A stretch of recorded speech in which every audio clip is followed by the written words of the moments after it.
Hey everyone, Brittany from Wandering Fet here, and today I'm going to talk about camping, or rather things that you need to go camping. I'm going on a camping trip this weekend with my friend Root. I know you hear so much about her, right? We are going to Pictured Rocks, Michigan, and it's right on the north coast of the upper peninsula of Michigan, right on Lake Superior.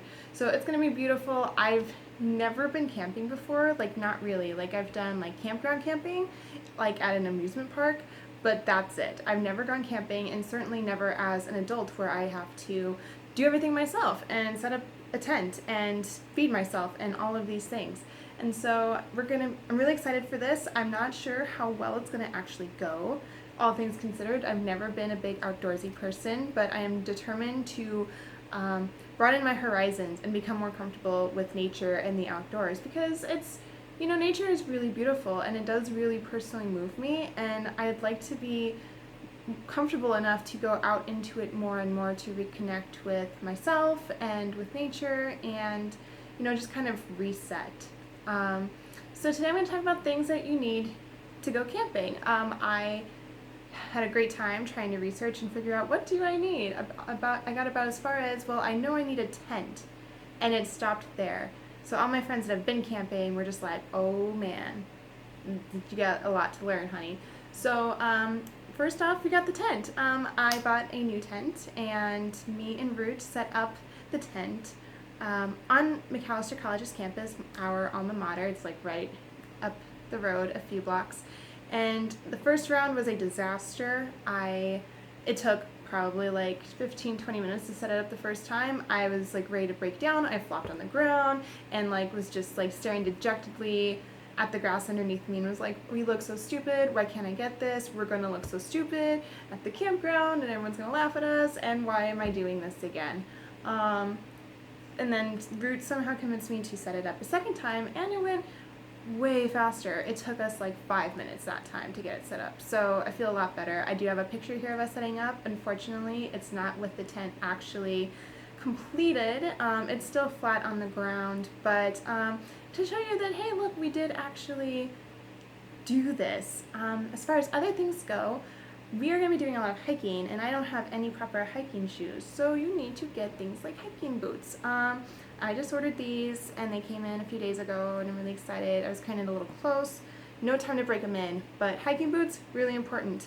I had a not great experience hiking locally here along the Mississippi River. Was wearing not proper shoes and nearly broke my ankle 3 different times, and it was a disaster. So I was like, I need hiking shoes. Another thing you'll need, especially if you're me, first aid kit. I am very clumsy, and you just never know what's going to happen, and you want to make sure that you're safe when you're out there. Other things for safety would be like a compass, a map, definitely if you're hiking out on the trails. You don't want to get lost or anything. You want to make sure you can find your way back to your tent at the end of the day, ultimately. You'll also want to make sure that you have other important useful tools, so like a knife or like a Swiss Army knife, like this thingy here, multi-tool. That would also be a really good thing to have, because maybe you need to cut some metal, or I don't even know, or hey, bottle opener, maybe you just need to crack a beer open. I'm not bringing alcohol on this trip, even though I love it. I think it's not a good idea for my first time camping. Also, I am borrowing a camp stove from my friend Jack, who is a seasoned solo camper, and I didn't know what I was thinking a camp stove would look like, but it is really small because, again, solo camper, and he specializes more in backcountry camping. So basically, you need to bring everything you need to survive in a backpack and make sure that it's enough. So he gave me this tiny little pot, like it's smaller than my head. It's adorable, just to boil water for my morning coffee, and for Root's anytime tea. I was determined to have coffee for sure. And this is the camp stove. It's really small and adorable. I about freaked out when he showed it to me because I didn't realize anything could be this small. And I was like, this is the cutest camp stove I've ever seen. And he's of course like, why would you ever think a camp stove is cute? But basically, so this is the camp stove. You just twist it onto a gas canister and pull the little prongs open, and you turn the little thing, which lets the gas air flow out, and then you light the gas with a lighter, and voila, instant fire, almost basically. So this is what we'll be using to heat our water and to cook whatever we just choose to cook in our little pot that we have. Not this pot, I have a different pot for food.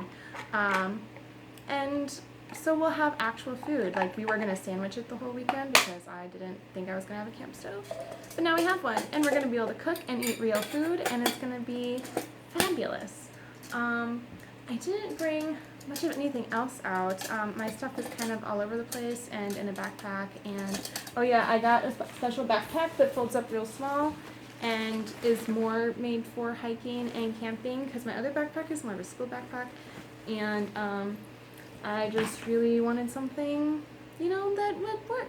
I did buy hiking pants and a rain jacket sort of deal, because it's supposed to be raining this weekend up in Michigan. So I wanted to make sure that I had a rain jacket because I don't own a rain jacket. I am a city girl who uses an umbrella to make sure that her hair doesn't get wet and get ugly and messed up for the day. So I have a rain jacket and I have hiking pants because I also don't have proper pants to be hiking in. I have yoga pants and workout pants and Victoria's Secret pink sweatpants, and those are not really good for hiking either. So I got a nice pair of pants, and they got the little zipper thing around the leg so it turns into shorts. So I'm yeah, dual purchase, way to be efficient. So that's all I have for you. I have an infographic that comes with this video that goes into a little more detail on things that you need for camping. These are just some of the things. This is not a comprehensive list by any means.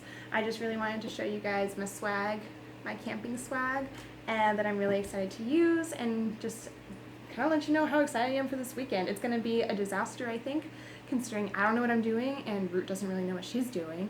But it's going to make for a great story, and I'm hoping I can have a lot of travel mistakes to talk about for this trip. So that's all I have for you today.